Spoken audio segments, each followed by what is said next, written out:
PHP code can be placed anywhere inside a document. It can be placed in any HTML tag, including CSS. A PHP script starts with the open PHP tag and must be closed with the closing tag.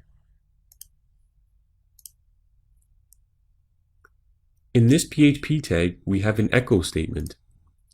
This statement will display the content inside the quotes. In this case, hello world. A PHP statement must end with a semicolon.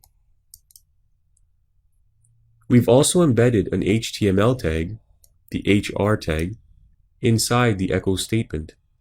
This will display a horizontal line after our hello world text. And here it is in our web browser. We can see the text hello world with the horizontal line beneath. We can create comments in PHP that are not read or executed as part of the page in our web browser. The purpose of a comment is to provide information to a programmer analyzing the code.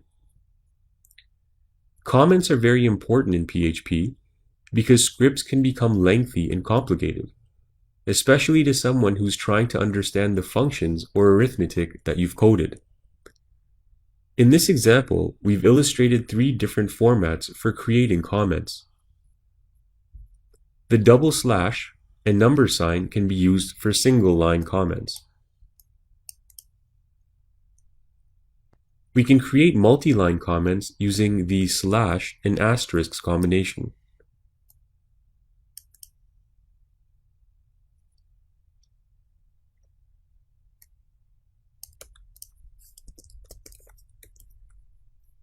And so you can see that none of this is actually displayed in the web browser.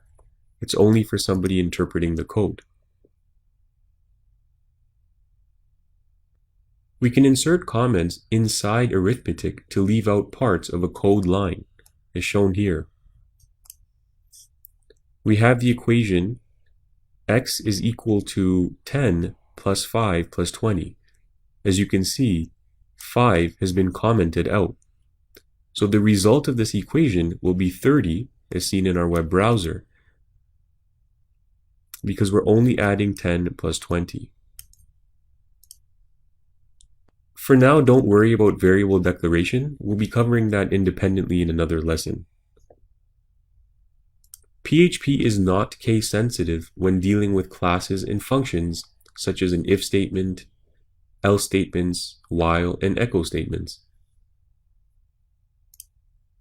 In this case, each echo statement would work despite differences in case. So in the first example, we have echo in capitals, and the desired output is text sample 1 with a horizontal line underneath. And we can see that it outputs just fine. Next, we have lowercase echo. And it's the same line that we're outputting. Just change sample 1 to sample 2. And we can see that it outputs fine as well. Lastly, we have echo with the E and C capitalized and H and O lowercase. And the output text sample 3 with the horizontal line underneath is outputted. Note, however, that variable names are case sensitive.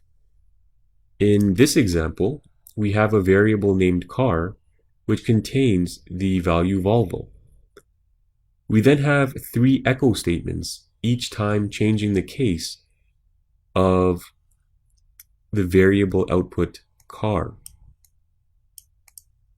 Only the first line will output the variable correctly because the case does not match in the second and third line.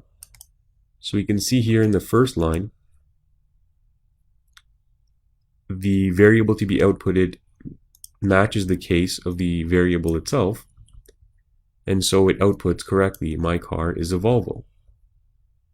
In the second and third example, the case does not match, and for that reason, we receive 2 error messages, undefined variable car, and once again, the same message here.